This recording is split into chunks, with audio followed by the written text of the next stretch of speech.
Hi everyone, I'm Keith. I've long wanted to become popular, and my best friend and I have been working on our video blog for a long time, but it all turned out to be very bad. I was detained by the police and I got into big trouble. George and I always had a camera with us, and we filmed everything, literally everything. But mostly we did blogs from different parties. We went around the house and took videos of our friends and showed how cool we were having a good time. But the blogs from our parties were not interesting to anyone other than our own friends, and I wanted more all the time. And then it was time to conquer YouTube. At that time, there was a peak of popularity of various pranks and social experiments, and we decided to ride this wave of hype. We decided to implement the first idea that came to mind. It was picking up girls on the street. Challenge ASMR life hacks. So we prepared everything and went hunting. Since it was my idea, I was supposed to be the main character. For several hours, I sat down with the girls on a bench in the park and tried to ask them out. But to make it funnier, I was pretending to be crazy. I would start a conversation and then suddenly shout something, swear, or even just run away yelling for some nonsense. Yeah, it was stupid, but it seemed pretty funny at the time. Just so you know, we didn't become successful after this video. I was even a little ashamed of it. After that, we shot a few more, but none of them went viral or collected many views. Our videos were only watched by our friends, and our channel stopped growing at 40 subscribers. I think YouTube should have given us a special award for our videos. The brown button. Brown? Because, well, you get it right. Anyway, I kept dreaming of having millions of subscribers, and I realized that we needed to do something provocative and cool, and soon I had an idea. The video was supposed to be called Checking Out the Physical Training of Cops on the Street Reaction Unboxing Blog. It was supposed to be a hit.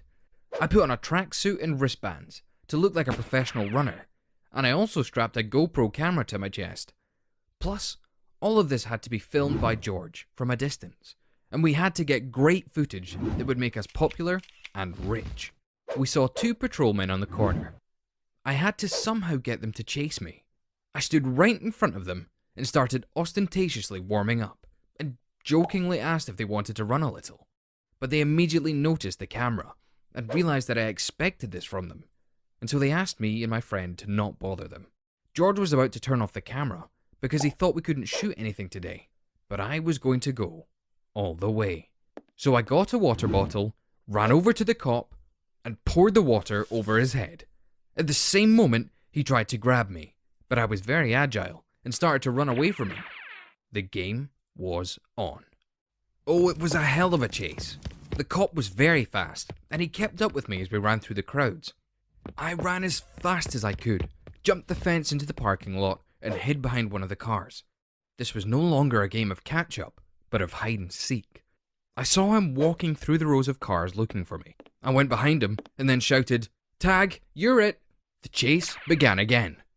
I turned into a small alley that turned out to be a maze. I ran, turning over trash cans to stop the cop, but he was getting closer and closer. Soon, I ran out into the main street. There was a lot of traffic on it, but it was my only chance to break away. So I ran a red light and ran through all the lanes to the sound of car horns. Fortunately, the cop didn't take the risk, and I had a chance to lose him. When I was sure I wasn't being followed, I went to the place where I was supposed to meet George after the chase, but there was no one there. I waited for half an hour, but he didn't come. He didn't answer any calls or messages, so I just had to go home. A police car was parked outside my house, and as soon as they saw me, the cops got out of it. It turned out, the one police officer chased me, and the second ran after my friend. George was not as agile as I was. He almost immediately tripped on a curb, and his race was over. We were both in their car now. The cops started intimidating us. They described the whole situation and said that our case could be classified as an assault on a police officer, and that we would be in jail with terrible people for 2 years, and that our future would be ruined. But we could just give them the videos, and they would let us go. After these words, George began to cry like a little girl. He was apologizing and begging me to give them the hard drives. I had no other choice. But as soon as I gave them the hard drives, their faces changed, and they started to smile. It was a hoax, and they scared us, just to get back at us. Then, they told us not to mess around like this anymore, because it could get us into real trouble. But I didn't want to listen to them anymore. I was very angry that we'd lost all the footage, because our prank was supposed to become a new YouTube trend. And now, everything was lost. Anyway, we weren't going to let this stop our career as YouTubers. And very soon, I came up with a story for a new video. Oh, it was going to be much cooler and crazier than the previous one. There was a big business center in our city. It was the tallest building in the whole area, and I wanted to climb on top of it and shoot our city, looking down from that height. To add a bit of extreme to the video, I planned to provoke the security guards from the business center and have them chase us. However, when I told George the plan, he didn't share my enthusiasm. He didn't want to take the risk again, even if he didn't have to go up on the roof himself. George flatly refused to be part of my plan and talked me out of it. He said this time I would definitely get into trouble and that we wouldn't get off as easily. I was angry. I was angry at his cowardice, and we had a big fight. But I couldn't do it all myself. Without George's camera and his help editing, I couldn't film anything. So I decided to blackmail him. As you might remember, I mentioned that we filmed absolutely everything that happened at our parties. So one day we were hanging out with a small group, and at one point, one of the girls offered to play spin the bottle. George was unlucky, and the very first time the bottle pointed at our classmate, Fat Jim. So yes, I had a video of them kissing. Then we agreed that it would remain a secret, but I decided to use it against him. I know it was a dirty trick, but George would thank me for it later when we became popular. After a couple of days, we were ready for shooting. George and I went into the building. My friend was left sitting in the lobby with a camera, and he had to film the beginning of the chase. I went to the front desk, then jumped on the counter, and started dancing on it.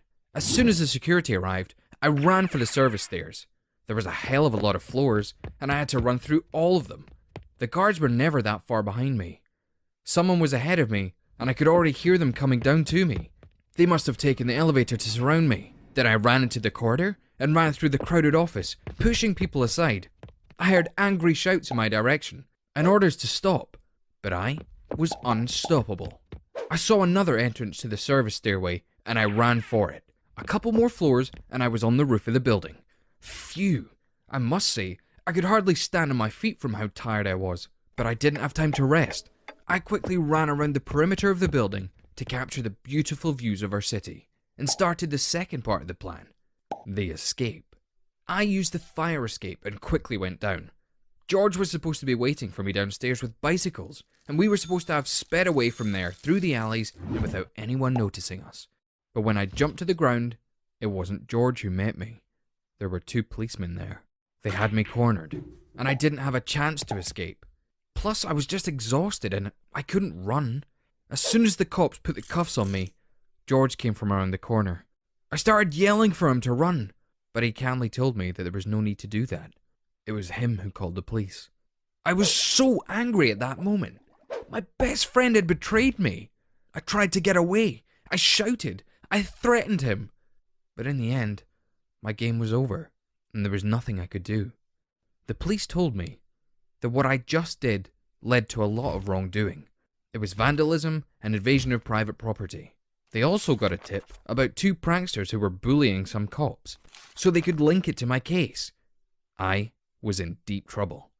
The adrenaline was still pumping in my blood, and I started panicking and screaming that I had the right to one phone call. They gave me a phone, and I called my mum.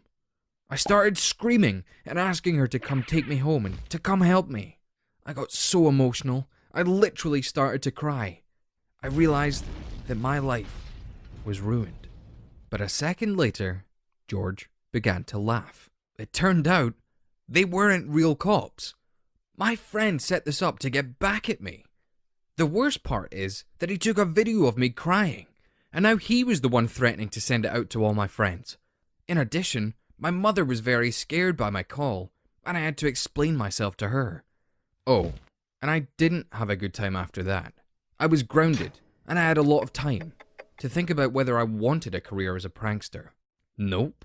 It wasn't worth it. I should have listened to my friend in the first place and saved myself from